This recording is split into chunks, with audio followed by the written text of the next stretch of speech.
Minha irmã, que perdeu a guarda dos próprios filhos, ficou obcecada pela minha filha e a sequestrou para Disneylândia, dizendo a ela que estávamos ocupados demais para levá-la.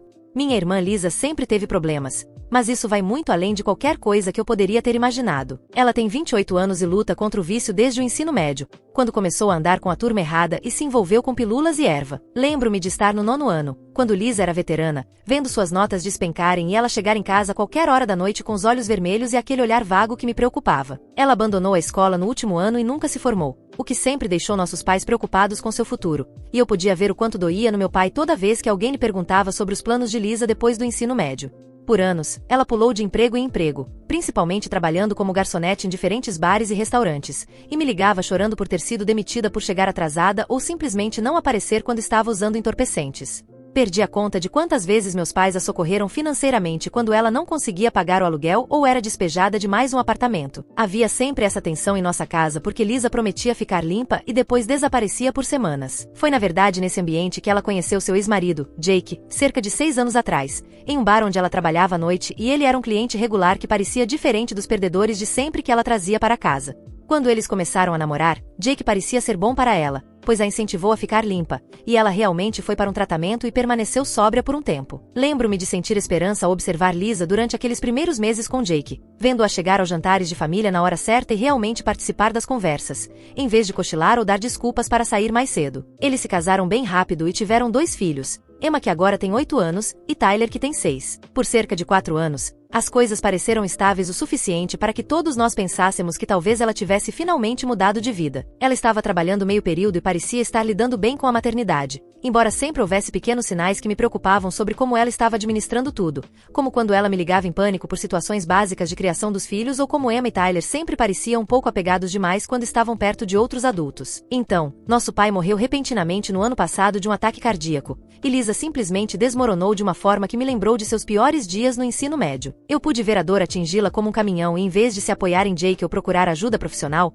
ela começou a se isolar e a tomar decisões ruins que colocaram todos ao seu redor em posições impossíveis. Ela começou a negligenciar Emma e Tyler cada vez mais, deixando-os comigo constantemente, alegando que precisava passar um tempo com amigos para lidar com o quão sobrecarregada se sentia. No início, eu não me importava em ajudar, já que trabalho em casa e minha filha Sophie gostava muito de brincar com os primos, mas começou a se tornar um padrão, onde Lisa os deixava depois do café da manhã e não voltava até tarde da noite, às vezes com aparência desgrenhada e cheirando a álcool ou algo pior. 8 meses atrás, Lisa deixou as crianças comigo por um fim de semana inteiro sem nem mesmo ligar para saber como estavam e quando Jake veio buscá-los no domingo à noite, ele ficou furioso porque não tinha ideia de onde ela estava. Foi quando decidi que precisava contar a ele o que realmente estava acontecendo, pois via como Emma e Tyler estavam confusos e magoados com os desaparecimentos constantes da mãe. Jake começou a investigar e foi quando encontrou Lisa vagando pelo parque perto de casa às 2 da manhã, sem sapatos ou bolsa, claramente alterada e completamente desorientada. Todos nós tentamos convencê-la a voltar para o tratamento, mas ela se recusou a admitir que tinha um problema, dando desculpas de que estava apenas passando por uma fase difícil após a morte de nosso pai. A gota d'água foi quando Jake descobriu que ela estava tendo um caso com o cara que vendia essas coisas para ela. Jake pediu o divórcio imediatamente e a batalha pela guarda foi brutal, pois havia muitas evidências de seu uso de entorpecentes, negligência com os filhos e completa incapacidade de funcionar como mãe. As próprias crianças nem queriam mais vê-la, pois estavam cansadas de serem decepcionadas e magoadas por suas promessas quebradas e comportamento errático. 6 meses atrás, o tribunal concedeu a Jake a guarda total, e Lisa perdeu todos os direitos parentais, exceto por visitas supervisionadas, às quais ela mal comparecia. Depois de perder os filhos, Lisa começou a aparecer na minha casa todos os dias e quero dizer literalmente todos os dias, de manhã à noite, como se não tivesse outro lugar para ir ou nada mais para fazer. Ela chegava logo depois que Sophie saía para a escola e ficava até depois do jantar. Comecei a notar que ela estava se tornando obcecada por Sophie de uma forma que me deixava muito desconfortável e me lembrava de como ela costumava se fixar nas coisas quando usava alguns entorpecentes diferentes. Ela trazia sorvete para Sophie todos os dias, mesmo depois de eu pedir para ela parar. Desencorajava Sophie de fazer o dever de casa, dizendo que ela era inteligente demais para precisar estudar tanto. Chegou a dizer a Sophie que ela não precisava se preocupar com a escola porque era bonita o suficiente para que algum homem cuidasse dela quando crescesse. Lembro-me da primeira vez que ouvi Lisa dizer isso para Sophie. Senti um choque frio percorrer meu corpo, pois era exatamente o tipo de mensagem tóxica que eu nunca quis que minha filha aprendesse. A pior parte foi que Lisa começou a criticar minha forma de criar minha filha constantemente, dizendo que eu trabalhava demais e não passava tempo de qualidade suficiente com Sophie. Ela continuava sugerindo que Sophie precisava de mais diversão diversão e aventura em sua vida, em vez de toda a estrutura e regras que meu marido David e eu havíamos estabelecido. Ela minava nossas decisões sobre tempo de tela, hora de dormir e responsabilidades domésticas, dizendo a Sophie que estávamos sendo rígidos demais. Quando meu marido David fez um comentário sarcástico sobre como Lisa poderia muito bem se mudar para nossa casa, já que estava lá o tempo todo, ela levou a sério e realmente propôs que poderia ser a babá de Sophie em tempo integral para que eu pudesse me concentrar mais no trabalho. Eu perdi a cabeça naquele momento e disse que ela precisava ir embora e nos dar um pouco de espaço, o que levou a uma briga enorme na qual ela me acusou de ser egoísta e de não entender o quanto ela precisava se sentir útil e necessária para alguém. Na semana passada foi o aniversário de 11 anos de Sophie, e havíamos planejado uma viagem incrível para a Disneylândia. Lisa descobriu nossos planos e insistiu que queria ir conosco, mas quando hesitei, ela se ofereceu para cuidar de todo o planejamento e reservas de hotel se nós apenas pagássemos por tudo. Pensei que talvez fosse bom para ela ter algo positivo para focar e Sophie parecia animada com a ideia de ter a tia junto, então eu concordei, embora algo no meu íntimo me dissesse que era um erro. Ontem era para ser o dia em que partiríamos para nossa viagem. Lisa buscou Sophie na escola, como costumava fazer algumas vezes por semana, mas quando deu 16h30 e elas não voltaram para casa, comecei a ficar preocupada. Eu continuava checando meu celular e olhando pela janela, dizendo a mim mesma que talvez tivessem parado na loja ou ficado presas no trânsito. Mas algo estava errado. Liguei para o celular de Lisa várias vezes, mas caía direto na caixa postal. Às 18h, eu estava em pânico total. Minha mente estava acelerada com todos os piores cenários, pensando em seu histórico e me perguntando se algo terrível havia acontecido com as duas. Liguei para David no trabalho e ele pôde ouvir o terror em minha voz, então correu para casa imediatamente e estávamos ambos andando pela casa, tentando descobrir o que fazer e debatendo se deveríamos chamar a polícia, quando finalmente decidi ligar para minha mãe para ver se ela tinha notícias de Lisa. Quando minha mãe atendeu o telefone, pude perceber imediatamente pela sua voz que algo estava errado. Quando perguntei se ela sabia onde Lisa e Sophie estavam, ela ficou em silêncio por um longo tempo antes de finalmente admitir que Lisa havia levado Sophie para a Disneylândia. Minha mãe explicou que Lisa vinha planejando isso há semanas pelas nossas costas porque sentia que merecia a chance de criar memórias especiais com Sophie, já que nunca pôde levar Emma e Tyler. Lisa havia deliberadamente reservado quartos de hotel e comprado ingressos apenas para ela e Sophie, e havia dito a Sophie que David e eu estávamos ocupados demais com o trabalho para levá-la, e que ela estava salvando o aniversário de Sophie. A parte que me deixou enjoada foi descobrir que minha mãe sabia desse plano o tempo todo e o manteve em segredo de mim. Ela alegou que tentou convencer Lisa a desistir, mas disse que sentia pena de Lisa por estar tão deprimida por perder os próprios filhos e achou que isso poderia ajudá-la a se sentir melhor. Ela realmente acreditava que eu entenderia quando visse o quão feliz isso deixou Sophie. Fiquei com tanta raiva que mal conseguia falar. Desliguei na cara da minha mãe imediatamente e liguei para o 911 para relatar que minha filha havia sido sequestrada. O atendente anotou todas as informações, incluindo o número da placa e a descrição do carro de Lisa, e fiz questão de contar sobre seu histórico com vício. Cerca de 2 horas depois, a polícia ligou para me dizer que haviam encontrado o carro de Lisa e a prenderam, mas ela havia lutado com os policiais quando tentaram detê-la e teve que ser contida fisicamente. Eles trouxeram Sophie para casa. Ela estava confusa e chateada porque Lisa mentiu para ela o tempo todo. Sophie ficava me perguntando por que sua tia foi presa, e eu nem sabia como explicar o que havia acontecido. O policial me disse que Lisa seria acusada de sequestro e resistência à prisão. Não falei com minha mãe desde que desliguei o telefone na cara dela e honestamente, não sei se quero falar com ela novamente. Sinto que ela traiu completamente minha confiança e colocou minha filha em perigo ao ser conivente com o comportamento insano de Lisa. David está furioso e quer que a acusação seja levada às últimas consequências, e acho que concordo com ele. Isso não foi apenas um mal-entendido familiar. Foi um sequestro deliberado que envolveu mentira e manipulação e poderia ter colocado Sophie em sério perigo. Atualização. Uma semana depois queria atualizar a todos que comentaram no meu post original porque a situação ficou ainda mais complicada. Primeiro, obrigada a todos que validaram que o que Lisa fez foi absolutamente um sequestro e não um mal-entendido familiar, como minha mãe continua tentando alegar. Acho que eu precisava ouvir de pessoas de fora que minha reação não foi exagerada. O sequestro traumatizou David mais do que eu esperava e ele não conseguiu voltar ao trabalho ainda porque não quer deixar Sophie sozinha. O mesmo a busca na escola todos os dias e fica com ela até eu terminar de trabalhar. A audiência de Lisa está marcada para o próximo mês, e ela está sendo acusada de sequestro de 2º grau e resistência à prisão. Contratei um advogado esta semana para entender nossas opções e iniciar o processo de obtenção de uma ordem de restrição contra Lisa, porque não a quero perto de Sophie ou de nossa família nunca mais. Minha mãe tem ligado e enviado mensagens constantemente, tentando me fazer retirar as queixas. Ela continua dizendo que Lisa está doente mentalmente e precisa de tratamento, não de prisão, e que estou sendo cruel. A parte que mais me irrita é que minha mãe continua agindo como se esta fosse uma decisão espontânea que Lisa tomou em um momento de mau julgamento, quando a verdade é que Lisa planejou isso por semanas e enganou deliberadamente todos os envolvidos, incluindo Sophie. A maior parte da minha família tem apoiado minha decisão de mandar prender Lisa. A irmã do meu pai me disse que achava que Lisa havia cruzado uma linha que não podia ser descruzada. Meu tio disse que perder os próprios filhos não lhe dá o direito de levar o filho de outra pessoa e que Lisa precisa enfrentar as consequências de seus atos, em vez de ser acobertada por pessoas que sentem pena dela. Tenho uma reunião com o advogado na próxima semana para finalizar a papelada da ordem de restrição.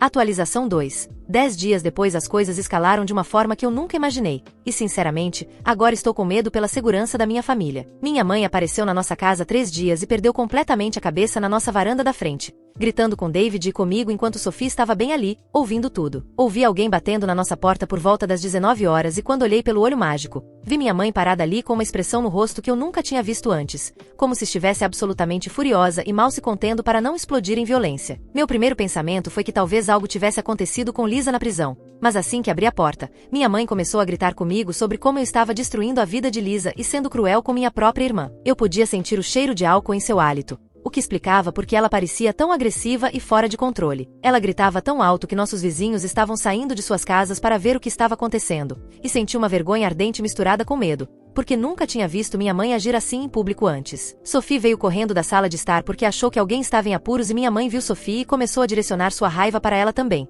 dizendo a Sophie que seus pais estavam sendo malvados com a tia Lisa e que íamos fazer a tia Lisa ir para a prisão por tentar dar a Sophie uma viagem de aniversário divertida. Eu podia ver a confusão e o terror nos olhos de Sophie enquanto ela via sua avó gritando conosco e eu sabia que isso a estava traumatizando de uma forma que poderia levar anos para superar. Imediatamente pedi a Sophie que fosse para o quarto e fechasse a porta, mas ela já estava chorando e perguntando o que havia de errado com a vovó, e eu podia ver o quão confusa e assustada ela estava com toda a situação. David tentou intervir e pedir para minha mãe se acalmar para que pudéssemos conversar lá dentro, mas ela simplesmente começou a gritar com ele também, dizendo que ele tinha me virado contra minha própria família e que antes dele aparecer, eu nunca teria abandonado Lisa quando ela mais precisava de ajuda. O que mais me chocou foi ouvir minha mãe dizer que o que Lisa fez não foi grande coisa e que deveríamos ter simplesmente deixado ela levar Sophie para a Disneylândia em vez de envolver a polícia. Ela insistia que Lisa estava apenas deprimida e tentando criar algumas memórias positivas para compensar a perda de Emma e Tyler, e que estávamos exagerando ao tratar o caso como um crime sério. Tentei explicar que independentemente do estado mental ou dos laços familiares de Lisa, o que ela fez foi um sequestro intencional que envolveu mentir para Sophie e enganar toda a nossa família, mas minha mãe simplesmente falou por cima de mim e disse que eu estava sendo dramática. Ela chegou a dizer que se eu tivesse sido uma irmã melhor e mais solidária com Lisa durante o divórcio dela, nada disso teria acontecido, porque Lisa não teria se sentido tão desesperada para se conectar com Sophie. Foi quando perdi a paciência e disse à minha mãe que Lisa perdeu Emma e Tyler por causa de suas próprias escolhas, seu uso de entorpecentes, sua negligência com os filhos e seu caso com o vendedor dela, e que aquelas crianças estão melhores sem uma mãe tão egoísta. Eu disse que os problemas de Lisa não são minha responsabilidade resolver e que minha única responsabilidade é proteger Sophie de pessoas que possam machucá-la, mesmo que essas pessoas sejam da família. David vinha tentando manter a calma e a educação até aquele ponto, mas quando minha mãe começou a nos culpar pela situação de Lisa, ele finalmente explodiu e disse a ela que ela estava sendo conivente com o comportamento de Lisa e que ele queria ver Lisa presa pelo maior tempo possível. Ele disse que qualquer um que sequestra uma criança e mente para ela sobre seus pais merece estar na prisão e que ele não se importava se Lisa era da família ou não. Foi quando minha mãe deu seu ultimato, que honestamente pareceu um tapa na cara, embora eu devesse ter previsto. Ela me disse que eu tinha uma escolha a fazer: apoiar Lisa retirando as queixas ou ser completamente cortada da família e perder qualquer herança quando ela morrer. Ela disse que não conseguia mais olhar na minha cara sabendo que eu estava disposta a destruir a vida da minha irmã por causa do que ela chamou de um mal-entendido. Minha mãe chegou a me comparar a um animal cruel por não proteger Lisa e disse que eu me arrependeria de arruinar a vida de Lisa quando ficasse mais velha e percebesse que a família é tudo o que importa. Ela me disse que eu estava sendo influenciada por David para me voltar contra meu próprio sangue e que tinha vergonha de ter criado uma filha tão fria que mandaria a própria irmã para a prisão. O confronto todo durou talvez 20 minutos, mas pareceu horas e no final, Sophie estava soluçando em seu quarto e David estava com tanta raiva que pensei que ele poderia realmente expulsá-la fisicamente. Finalmente, eu disse à minha mãe que ela precisava ir embora imediatamente e que se ela aparecesse em nossa casa novamente, gritando na frente de Sophie, eu chamaria a polícia para ela também. Depois que ela foi embora, David e eu decidimos que precisamos instalar câmeras de segurança ao redor de nossa casa porque não nos sentimos mais seguros, sabendo que minha mãe está com tanta raiva e pode voltar. ou que ela pode contar coisas a Lisa que poderiam nos colocar em perigo quando Lisa eventualmente sair da prisão. Passamos o dia seguinte pesquisando sistemas de segurança e vamos instalar câmeras na próxima semana que cobrirão toda a nossa propriedade e enviarão alertas para nossos telefones se alguém se aproximar da casa. Estou arrasada que meu relacionamento com minha mãe tenha chegado a este ponto, mas me recuso a comprometer a segurança de Sophie apenas para manter a paz na família. David continua dizendo que estamos fazendo a coisa certa e que qualquer um que não consiga entender por que estamos protegendo nossa filha não merece estar em nossas vidas e acho que ele está certo, embora isso esteja partindo meu coração.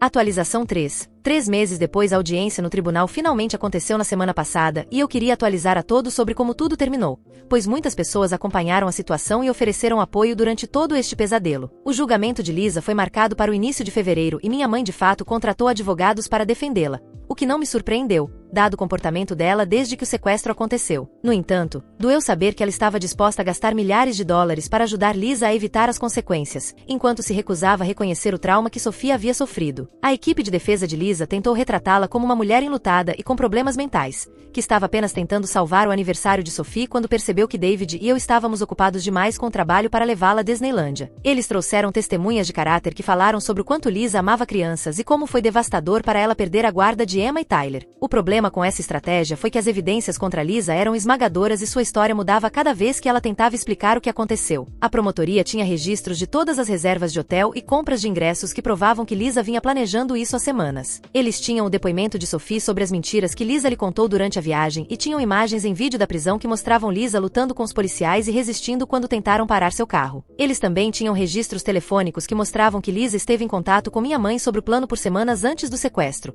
o que contradizia a alegação de ambas de que foi uma decisão espontânea, tomada por desespero. Lisa de fato subiu ao banco das testemunhas em sua própria defesa e tentou alegar que pensava que David e eu tínhamos lhe dado permissão para levar Sophie. No entanto, quando o promotor pediu que ela explicasse por que havia dito a Sophie que estávamos ocupados demais para levá-la, ela não conseguiu dar uma resposta coerente. Ela insistia que estava apenas tentando ajudar e que nunca teve a intenção de machucar ninguém, mas sua explicação não fazia sentido, dada toda a mentira e engano envolvidos. Eu podia ver o júri olhando cético cada vez que ela tentava justificar suas ações. Em um ponto, ela começou a chorar, falando sobre o quanto sentia falta de Emma e Tyler e como levar Sophie à Disneylândia deveria ajudá-la a se sentir uma boa tia, já que não podia mais ser mãe. O juiz claramente percebeu a manipulação e as mentiras de Lisa e durante a sentença, ele mencionou especificamente que a completa falta de remorso de Lisa e suas tentativas de se retratar como a vítima eram indicadores preocupantes de que ela poderia repetir esse comportamento se tivesse a oportunidade. Ele disse que levar uma criança para outro estado sem permissão dos pais, enquanto mentia para essa criança sobre o consentimento dos pais, era um crime grave que justificava uma punição significativa. Lisa foi condenada a 3 anos de prisão por sequestro e mais 6 meses por resistir à prisão, então ela ficará presa por pelo menos 2 anos e meio no total. O juiz também emitiu uma ordem de restrição de 4 anos que proíbe Lisa de ter qualquer contato com Sophie ou de se aproximar a menos de 150 metros de nossa casa, nossos locais de trabalho ou da escola de Sophie. O que não mencionei em minhas atualizações anteriores é que também entramos com um pedido de ordem de restrição contra minha mãe e ele também foi concedido. O tribunal reconheceu que o comportamento de minha mãe durante o confronto em nossa casa e suas contínuas tentativas de nos pressionar a retirar as queixas contra Lisa constituíam assédio e representavam uma ameaça à segurança e ao bem-estar de nossa família. O juiz observou especificamente que a falha de minha mãe em proteger Sophie, mesmo sabendo do plano de sequestro de Lisa, combinada com sua contínua conivência com o comportamento de Lisa e suas ameaças de me deserdar se eu não retirasse as queixas, demonstrava um padrão de colocar os desejos de Lisa acima da segurança e do bem-estar de Sophie. A ordem de restrição contra minha mãe também é de 4 anos e inclui as mesmas restrições de distância que a de Lisa. Ter ambas as ordens de restrição em vigor deu à nossa família uma sensação de segurança que não sentíamos desde que toda essa situação começou. Sophie está muito melhor agora que sabe que nem Lisa nem minha mãe podem contatá-la ou aparecer em nossa casa inesperadamente e David finalmente conseguiu voltar ao trabalho sem se preocupar constantemente com nossa segurança. David e eu também estamos fazendo terapia de casal, porque toda essa experiência colocou muito estresse em nosso casamento e nos forçou a confrontar algumas questões difíceis sobre como lidar com membros tóxicos da família e proteger nossa filha de pessoas que possam machucá-la. Próximo relato. Eu sou a babaca por pegar a única mesa de 2 lugares no restaurante só para mim? Eu desisti de namorar, mas ainda gosto das atividades de um encontro, então uma vez por mês eu me levo para sair. Vou ao cinema, a museus e até mesmo ao minigolf sozinha e sempre me presenteio com bom almoço ou jantar por volta das 15 horas às 16 horas, depois da correria do almoço, mas antes da correria do jantar, para ter bastante tempo de apreciar minha comida. Para os meus encontros comigo mesma, sempre procuro um restaurante novo para experimentar. No sábado, encontrei este ótimo pequeno restaurante mediterrâneo, é uma verdadeira joia, escondido no final de uma galeria, com murais nas paredes, uma adorável música de violão e apenas cerca de 7 mesas no total. Quando cheguei, apenas uma outra mesa estava ocupada e eu sentei na única mesa de 2 lugares. O garçom me trouxe minha bebida e eu tinha acabado de fazer meu pedido quando um casal entrou. Eles olharam ao redor do pequeno restaurante, me viram na única mesa de 2 lugares e se aproximaram do garçom. Eu estava no meu Kindle e não prestando atenção até ouvir o garçom dizer a muitas outras mesas. Eles discutiram sussurrando por mais um minuto antes de eu ouvir o homem dizer: ela não vai demorar tanto para comer, ela está sozinha. A mulher bufou e eles se sentaram na mesa de 4 lugares bem ao meu lado. Pediram águas e disseram em voz alta que ainda estavam decidindo o que queriam, mas estavam claramente ganhando tempo porque ela olhou diretamente para mim quando disse isso e eu escolhi ignorar. Quando me presenteio com encontros comigo mesma, eu faço tudo o que tenho direito e peço uma entrada, sopa ou salada e prato principal. Minha entrada chegou e ouvi claramente o homem dizer: viu, é só uma refeição pequena, ela já vai embora. Não disse nada e apenas apreciei minha comida e quando terminei, a mulher pegou a bolsa como se fosse correr para minha mesa antes que outra pessoa chegasse, apenas para o garçom trazer minha sopa. Levei meu tempo comendo a sopa enquanto o garçom perguntava novamente ao casal se estavam prontos para pedir. A mulher disse que ainda estavam decidindo e precisavam de mais água. Então, meu prato principal chegou e assim que o viram, a mulher disse: você só pode estar de sacanagem comigo. A comida estava incrível e mesmo sabendo que eles estavam esperando pela minha mesa, levei meu tempo apreciando minha refeição. No meio do caminho, o garçom perguntou novamente se estavam prontos. O homem disse que estava morrendo de fome e pediu. A mulher claramente não estava feliz, mas também pediu. Fiquei tentada a pedir sobremesa também, mas estava cheia. Paguei minha conta e ao sair, vi o casal movendo seus pratos para minha mesa, que ainda nem tinha sido limpa. Na hora, achei hilário, mas quando contei aos meus amigos sobre isso, eles disseram que eu tinha sido uma babaca. Disseram que restaurantes como aquele eram para casais em encontros, não para pessoas solteiras, e que não teria sido um grande problema eu me mudar ou ter pedido para levar e comido em casa. Eu disse que eram 16 horas, não horário de pico para encontros, e que havia outras 5 mesas para escolher. Mas eles disseram que eu tinha pego a mesa mais romântica e arruinado o encontro deles para meu próprio prazer. Agora não tenho certeza e estou pedindo à internet um julgamento imparcial. Comentários relevantes. Comentarista 1. Não é a babaca. Eu odeio quando as pessoas ficam com raiva de pessoas solteiras apenas por existirem. Pessoas solteiras precisam comer também e você não deveria ter que se apressar para sair do caminho. Nunca. Autora do post. Muito obrigada. Os amigos que me disseram que eu sou a babaca estão todos em relacionamentos e acham que meus encontros comigo mesma são estranhos. Comentarista 2. Não é a babaca. A maioria dos lugares nem tem mesas para uma pessoa. É mais uma atitude de babaca ocupar uma mesa de 4 lugares sozinha, a menos que não haja outra opção, do que uma de 2 lugares. Não é sua culpa que eles queriam sua mesa e nem tiveram a cortesia de perguntar diretamente a você se não se importaria de se mudar. Autora do post. Essa é a parte que foi tão louca para mim, que eles nem perguntaram. Se tivessem sido educados sobre isso, eu talvez até tivesse me mudado. Mas eles foram tão passivo-agressivos. Comentarista 3. Que amigos péssimos você tem? Deveria haver um grupo de discussão para pessoas que jantam sozinhas. Para que nunca tenhamos que fazer uma refeição juntos, mas seja uma zona livre de julgamentos. Estou tão farta de ouvir a resposta nossa. Eu nunca conseguiria fazer isso sozinha. Jesus, é comida. Você faz isso sozinha desde que era uma criança pequena. Autora do post. Na verdade, eu prefiro comer sozinha agora que me acostumei. Não há pausas constrangedoras na conversa onde você fica procurando algo para dizer. Você não precisa se preocupar se a outra pessoa está julgando o que você pediu e não é rude se eu quiser pegar meu Kindle e continuar lendo um ótimo livro. Sinceramente, não sei por que mais pessoas não saem sozinhas. Comentarista 4. Não sou solteira, mas antes da Covid eu adorava levar um livro para um restaurante e apenas desfrutar de uma refeição e um tempo sozinha. As pessoas realmente julgam. Não é da conta delas quanto tempo você fica lá, ou se está em um encontro. Se o restaurante não quisesse te servir, eles não teriam te acomodado e o garçom deveria ter acomodado o casal em outro lugar ou pedido para que eles saíssem. Autora do post. Era uma situação do tipo sente-se onde quiser. O garçom sabia totalmente o que estava acontecendo e continuava me lançando olhares de compaixão. Não o culpo, porque ele era apenas um adolescente e eu sei como a indústria de restaurantes é difícil e ele precisava ganhar suas gorjetas. Ele me apoiou totalmente e me perguntou se eu tinha certeza de que não queria sobremesa. Da próxima vez que eu for, com certeza vou experimentar a baklava. Atualização. Só queria agradecer a todos vocês que deixaram respostas tão adoráveis ao meu post original. Eu acabei encaminhando para meus amigos e a maioria deles leu e me pediu desculpas. Sei que muitas pessoas disseram que meus amigos eram terríveis, mas acho que eles estavam realmente cegos por padrões sociais internalizados para mulheres. Todos disseram que vão parar de tentar me fazer namorar e eu posso até ter convertido uma delas para o meu estilo de encontros comigo mesma. Minha amiga passou recentemente por um divórcio e está tendo muita dificuldade para voltar a namorar.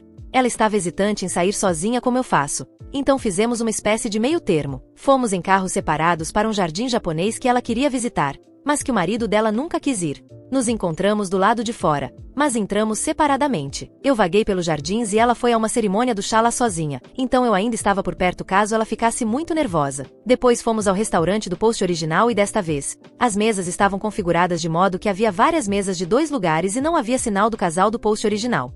Novamente, entramos separadamente e eu entrei primeiro, com minha amiga esperando 5 minutos antes de entrar. Eu disse à minha amiga de antemão que ela poderia sentar-se sozinha e fingiríamos que não nos conhecíamos ou se estivesse muito nervosa, poderia simplesmente se juntar a mim na minha mesa. Nós duas sentamos em mesas separadas e nos divertimos muito lendo nossos livros, apreciando a comida e ocasionalmente trocando olhares furtivos uma com a outra como crianças com um segredo. A comida estava tão boa quanto da primeira vez e desta vez eu só comi metade do meu prato principal para ter espaço para a sobremesa. A baklava era tão boa quanto toda a outra comida, feita com pistache e nozes, com mel de verdade e água de rosas. Minha amiga se divertiu muito e agora está planejando seus próprios passeios sozinha para lugares e restaurantes que ela sempre quis experimentar.